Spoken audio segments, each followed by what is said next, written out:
실종 사건과 납치 사건이라는 것은요, 본질적으로 이 두 가지가 다릅니다. 사람이 종적을 잃고 신원이나 생사 여부를 확인할 수 없는 경우를 우리가 실종이라고 합니다. 그렇죠? 그리고 신원 확인이 불명확한 누군가가 사람을 강제로 데려간 사실이 분명하게 밝혀지면 그때는 납치가 되는 거예요. 납치 사건은요, 실종일 수가 있지만요, 실종은 납치라고 할 수가 없어요. 이런 특수성이 있습니다. 지금 소개할 실종 사건은요, 이 이야기를 다 듣고 나서도 여러분께서 납치 사건이 아니다라고 과연 단언할 수가 있을까요? 자, 사진을 하나 보여드리겠습니다.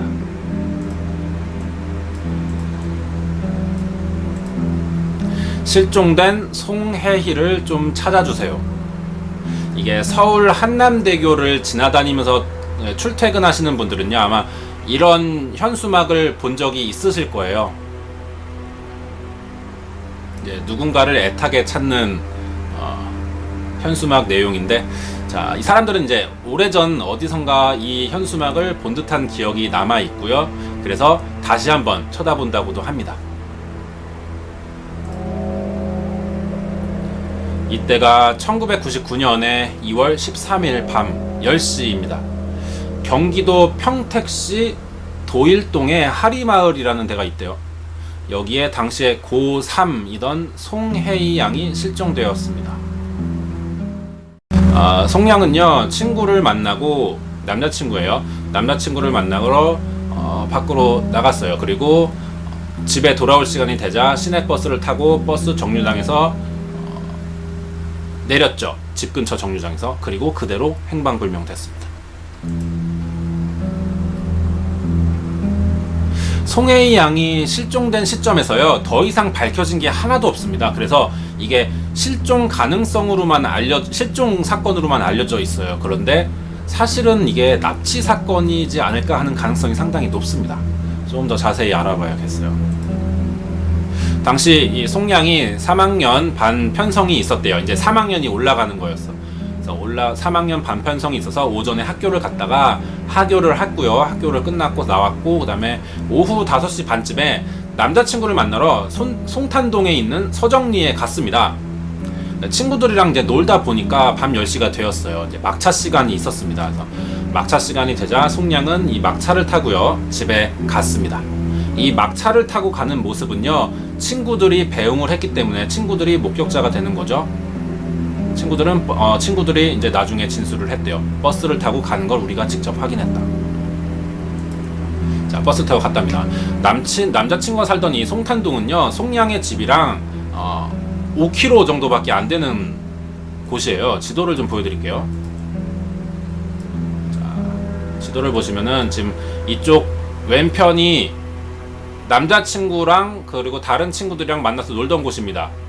동그라미 보이죠? 파란색. 그리고 이 파란 선을, 굵은 파란 선 따라서 쭉 옵니다. 이 거리가 5km고요. 오른편 끝에 이게 집이에요. 여기가 5km 정도 된다고 합니다. 버스의 운행 경로입니다. 지도에 봐서 알 수 있지만 지금 도심가에서 집으로 갈수록 점점 도심가에서 멀어지죠. 점점 인적이 드문 곳으로 갑니다. 집이 이랬어요. 인적이 좀 드문 곳이었습니다. 자, 버스를 타게 되면요, 10분에서 20분 정도 거리였어요. 그리고 이 도일동의 하리 지역은요, 주민이 좀 적어요. 주민이 좀 적습니다. 그리고 막차 시간이기도 했고요. 목격자가 없는 겁니다, 이 사건에. 당시 버스에는요, 3명의 사람이 타고 있었어요. 버스 기사, 송양, 그리고 술에 취한 30대 남성이 있었습니다. 문제는요, 이 송양이 집 근처 버스 정류장을 내렸을 때 그 30대 남성도 같이 내린 것을 목격했다는 버스 기사의 증언이 있기 때문이죠. 송양이 집에 돌아오지 않자 11시쯤에 막차 시간이 훨씬 지났는데도 안 들어오니까 아빠가 송양 친구들한테 전화를 했답니다. 버스를 타고 집에 갔다는 말만 했어요.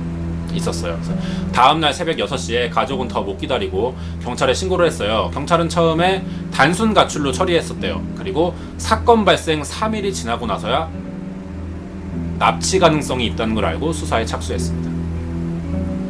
경찰은 이제 송양 주변을 막 탐문 조사했죠. 그리고 뭐 우범자, 범죄를 저지른 사람, 저지를 가능성 있는 사람들을 이제 선별해서 조사를 하다가 단서를 잡으려고 했어요. 근데 별 성과가 없었답니다. 송양이 버스에서 내릴 때 같이 내렸다는 이 남자, 이 사람은요 사건과 관련된 용의자이거나 또는 마지막 목격자가 될 수도 있다는 가정이 들죠. 그래서 이 남자를 찾기 위해서요 정확한 좀 인적 사항이나 외형, 신원을 좀 알아야 되니까 당시 이때 버스를 운행했던 버스 기사를 불러서 조사를 합니다. 버스 기사의 진술이 유일한 단서예요. 진술이 이렇습니다. 30대 정도 되는 남자였다. 오리털 파카에 모자를 눌러쓴 차림이었고 등산화를 신고 있었다.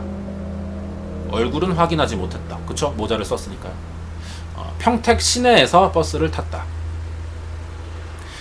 이 동네 사람이 아닌 것 같다는 느낌이 들어가지고 이제 물어봤대요. 왜냐면은 이런 시골의 마을 버스를 운행하시는 기사님들은 인구가 워낙에 적다 보니까 버스를 타는 사람들 대부분의 얼굴이 낯이 익어요. 근데 처음 보는 사람이 타니까 물어봤나 보죠. 어디까지 가냐. 도일동 하리부락이라고 대답을 했다는 거예요. 송양이 사는 집이라는 거죠. 그 동네. 그리고 술 냄새가 났다고 합니다. 버스에서 내린 후까지 봤는데요. 이 사람은 도로를 건너지 않고 지하도로 향했대요. 송양은 도로를 건넜고요. 갈림길이 2개래요. 이게 로드뷰 사진입니다. 실제 이 정류장 사진입니다. 이 앞에 이제 길 건너는 도로가 있고 그리고 지하도가 있는데 송양은 도로를 건넜고요. 이 남자는 지하도로 갔대요. 근데 어느 길로 가든 하리부락 방향이라는 거죠. 자, 송양은 이 도일 주유소 앞입니다. 여기가 정류장인데 여기 앞에 지금 이 사진 바로 앞에 이쯤에 지금 건물 하나 보이죠? 저게 주유소예요. 저 앞에서 내렸어요. 정류장이랑 실제 도일동까지 거리는 1km입니다. 1km입니다. 그리고 도보로는 걸어서는 15분에서 20분 정도 소요되는 거리가 되겠습니다. 자, 사진을 잠깐 크게 보고 가겠습니다. 이거 실제 로드뷰예요. 그래서 여기 검색하시면 인터넷으로 이 로드뷰를 보실 수 있습니다. 자, 도일 주유소 앞에 있는 정류장이고요. 송양은 여기서 그 30대 추정 남자랑 같이 내렸어요. 그리고 여기서 송양의 집까지는 1km 정도이고 15분에서 20분 정도 걸으면은 집까지 갈 수 있는 거리입니다. 당시에 막 고등학교 3학년이 되었던 송혜희 양입니다.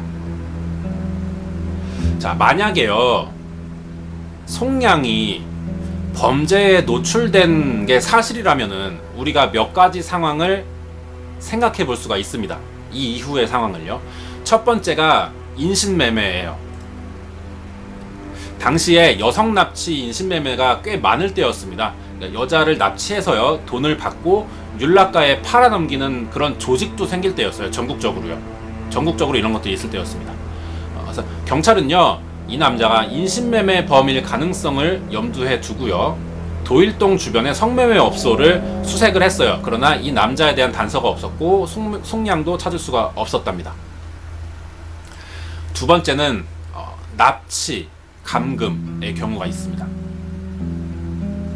인신매매가 아니라면 지금 누군가에게 살아있을 경우 누군가에게 납치되었고 감금되어 있을 가능성이 있습니다. 때마침 이날이요, 이 사라진 날이 설날 사흘 전이에요. 그렇기 때문에 설을 보내기 위해 어떤 외부인이 귀성한 게 아닌가, 전입자가 아닌가 하는 가정하에 이 도일동이랑 평택 일대를 전부 샅샅이 조사를 했답니다. 별 단서를 찾을 수가 없었다고 해요. 세 번째 가능성은 살해 후 유기가 있습니다. 죽인 다음에 버렸다는 거죠. 이럴 가능성이 있어요. 살아있는 게 아니라면. 사라진 여성이 인신매매나 납치감금 상태가 아니면 죽었을 가능성이 굉장히 높습니다. 지금도 그렇고요. 당시 송량이 내린 이 버스 정류장에서요, 집 근처로 가는 길목은 아까 말했지만 인적도 드물고 가로등도 없고요, CCTV도 없고 어둡고 좁은 골목길이었다는 거죠. 이 근처에 사망한 뒤에 버려졌을 가능성을 두고 경찰력을 동원했죠. 그래서 이 일대의 논밭이랑 갈대숲, 하수구, 산, 이 주변을 전부 다 뒤졌어요. 수색을 했는데 찾을 수가 없었다고 합니다. 그러면은 남은 건 하나예요. 가출. 마지막 경우가 되겠습니다. 가출의 경우예요. 자발적 잠적인 거죠. 이렇게 아무런 단서도 찾지 못한 채요, 사실 5년이 지나게 되었어요. 그러자 2004년에 경찰이 송량은 스스로 잠적했을 가능성이 있다라고 판단이 들었습니다. 그래서 수사를 잠정적으로 중단하게 돼요. 아무 단서도 없고 수사를 해봤자 아무것도 밝혀지지 않으니까요. 근데 우리가 가출의 가능성이 있다고 보이시나요? 송량은요, 학교에서 전교 1, 2등 굉장히 성적이 좋았대요. 모범생이었고 성적도 좋았고 국회의원으로부터 그 당시에 장학금을 받기도 했답니다. 아버지가 평소에 이 송량을 굉장히 많이 자랑을 했었다고 해요. 그리고 이 송량은 성격이 굉장히 성실했고 밝았대요. 그래서 주변에도 친구도 많았고 인기가 있었다고 합니다. 가출할 이유가 없잖아요. 부모님 말을 안 듣고 뭐 그럴 것 같지도 않아요. 진짜 아무런 증거가 없는 거예요. 이 이후에 전혀 진척된 상황이 없어요. 이 사건은 더 이상 아무런 증거도 없어가지고 이 사건은 2014년 2월달에 공소시효가 마감되면서 미제 사건으로 남았어요. 이제 송량의 부모님은 더 이상 경찰의 도움을 받을 수가 없는 거예요. 그러자 생업을 포기하고 스스로 송량을 찾아서 나서게 됩니다. 생계업을 그만두고요, 이제 많은 양의 전단지, 현수막을 배부하느라 빚도 많이 지게 됐고요. 송량의 어머니는요, 이제 딸을 찾지 못하자 우울증에 걸렸었어요. 그래서 알코올 중독으로 괴로워하다가 농약으로 자살을 선택하게 됩니다.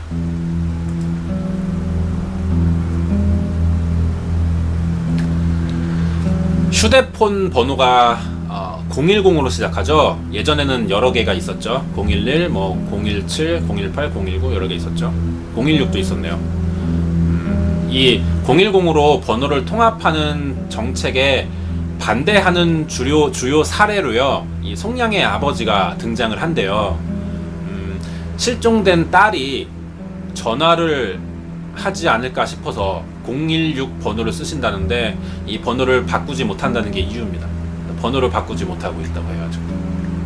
지금 송혜이 양의 아버지는요, 지금 환갑이 넘으셨어요. 60세가 넘으셨는데 17년간 실종된 딸을 찾기 위해서요, 트럭에 송량의 실종 전단을 붙인 채 전국을 아직도 돌고 계십니다. 이 사진이 5년 전에는 현수막을 이제 달아야 되니까 교체하다가 사다리에서 떨어지면서 이제 허리를 다치셨대요. 그래서 지금 이 집안이 굉장히 힘든 상황입니다. 경제적으로나 여러 가지로. 기초생활수급을 60만 원을 받는데 나라에서 이 중에 40만 원이 현수막이랑 전단지 제작에 쓰이고 있다고 합니다. 이 송량 아버지는요, 하루에 라면을 한두 끼로 대충 때우면서 계속 송량을 찾기 위해 전국을 돌면서 전단을 배포하고 있습니다. 아직 송량을 찾는 걸 포기하지 않았다라고 하시네요. 위에 있는 사진이 학교에 다닐 때 송량의 당시 사진이고요. 아래의 사진이 왼쪽은 실종 당시, 그리고 이 오른쪽 편은 현재 모습으로 추정되는 사진입니다.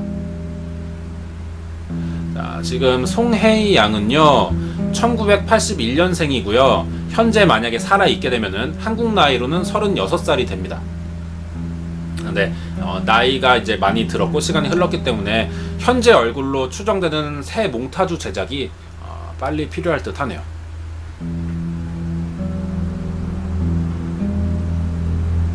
어때요? 이야기를 듣고 나니까 이 사건은 실종 사건 같으신가요? 납치 사건 같으신가요?